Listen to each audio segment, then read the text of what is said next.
You know, when we're healthy, we may remember God, but at a surface level. The moment we get sick, we dive deep. We dive deep. Our prayers change. Our perspective of life changes. Everything changes in us, because when I am sick, I am facing death. And when it comes to death, I'll drop everything for the sake of gaining that life once again. But when I was healthy, it was so easy for me to gossip about people. It was so easy for me to chop their heads behind their back and stab them in the back. But when I got sick and taken to hospital, I stopped all of that, and I was seeking one thing. God, please have mercy on me and give me my health back. I don't want anything, God. I'm happy with the bicycle. I'm happy with the granny flat.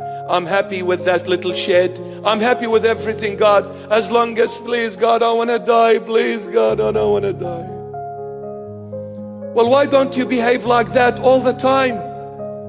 Why don't you be a good boy and a good girl all the time? Why does it take an illness? Why does it take a tragedy for you to wake up? Why? Why? Why?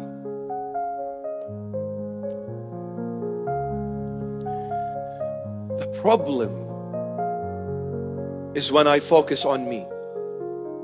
That's when all hell breaks loose. When I focus on me. It's me. It's either my way or you hit the highway, brother. And I won't even give you the saboofa habibi in the back seat. So there is no wa'a wa'a dov dov. I will wa'a wa'a you.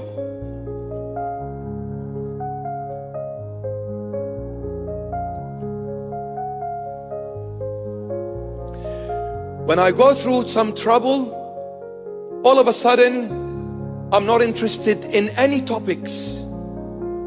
Before, my friend used to come quite often, and he would bring me news, updates me with what's happening in the hood, brother. So he would come and say to me, did you know so-and-so just got divorced? Oh, really? Why? Oh, you have no idea what she did. And that guy, what shame. He divorced, he was already with someone else straight away. Imagine you say that to someone facing a court case, facing death. What are they going to say? Please go away. I don't want to hear nothing. Don't talk about nothing. All I want, pray for me. Everyone is a saint. I'm the only sinner. Wow. Imagine we do that all the time. We become saints. We become saints. What is the definition of richness and poorness in the sight of God? One thing. He who has the Son has life eternal. But he who does not have the Son has the wrath of God upon him. You want to be found rich in the eyes of God? Make Jesus Christ your portion. You want to be poor in the sight of God? Make Satan your portion. You want to chase the world? Well, the world at the end is going to give you one thing, a grave. And in that grave, every bone is rotted. And that grave is full of termites, worms, eating away from that body which I gave it every lustful thing. But at the end, everything was nothing but one big lie. One big lie, my beloveds, because this is the world. The world is a place where people act upon people and lie to one another. This is the world. This is the world. Come will make you healthy. Come will make you wealthy. But there is a huge price to pay at the end. And it'll be a tag attached to you for the rest of your life till you go to the grave. And on that tag there will be one word: slave. Slave. Slave. The world will make you a slave. But look at the Lord Jesus. He said, I am the truth. And when you find the truth shall set you free. No more slavery. You'll be free. I have told you this story. Maybe some of you have heard it, some haven't. True story, my beloved, of a beggar, a street beggar, a true story. This street beggar had no arms, no legs. He was born like that. No arms, no legs. They used to carry him and put him on the side of the road. He would beg for money, and that he did for many years. One day,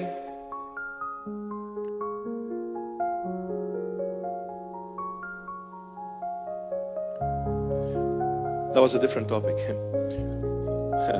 One day, this street beggar who had no arms and no legs, he sent somebody to speak to a specific priest. So this person came and said, Father, there is someone that wishes to see you, and this is the address. So the priest, the following day, he goes looking for this address. He comes to this little hut, opened, just a little hut. No doors, no window, nothing, a little hut. And then he walks in, he sees somebody sitting there with no arms and no legs. And in the middle, there was a piece of cloth tied up. He said, oh, hello, Father. Thank you very, very much for, coming to my calling. He said, please take a seat, Father. He said, what can I do for you, son? He said, Father, do you see this cloth bag here? He said, yes, son. He said, I collect money. I beg. I'm a beggar. I collect the money, and now I have enough. Please, Father, if you can take it and give to the poor. True story. The priest is telling the story himself. The priest is telling the story himself. He said, I thought I had faith. I thought I knew the Lord Jesus. He said, I thought I sacrificed for the Lord Jesus. This man blew me away with his faith. I was put to shame by the power of this faith.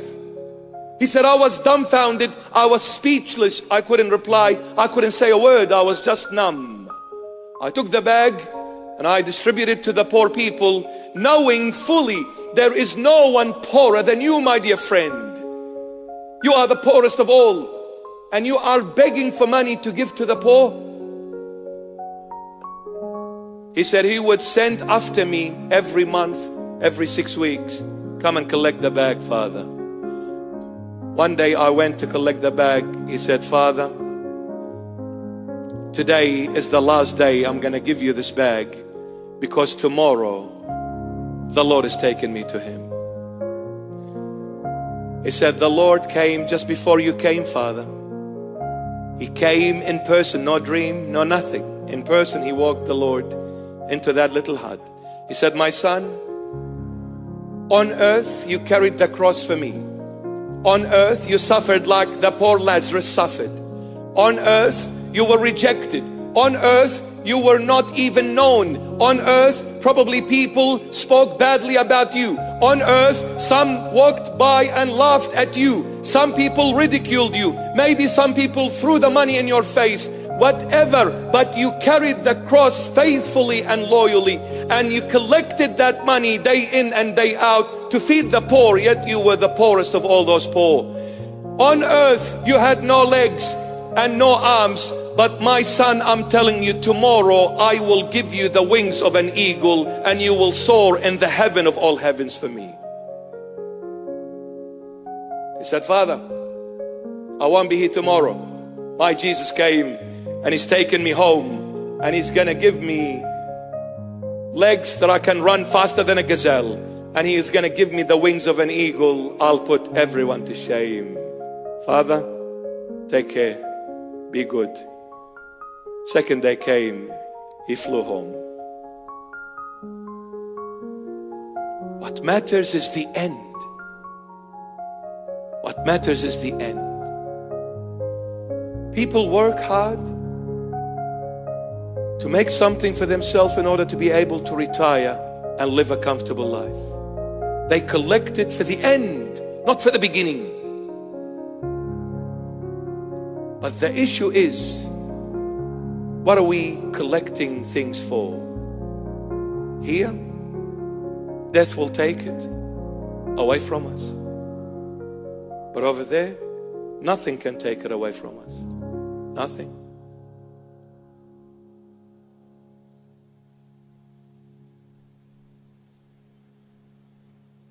Trust me, my son and my daughter. You are beautiful as you are. You don't need to do any changes to your facial structure.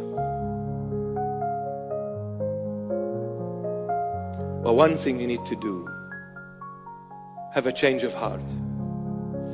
See, I can change my looks and I can wear different clothing every single day. But if the heart is not prepared for the Lord, I have labored in vain.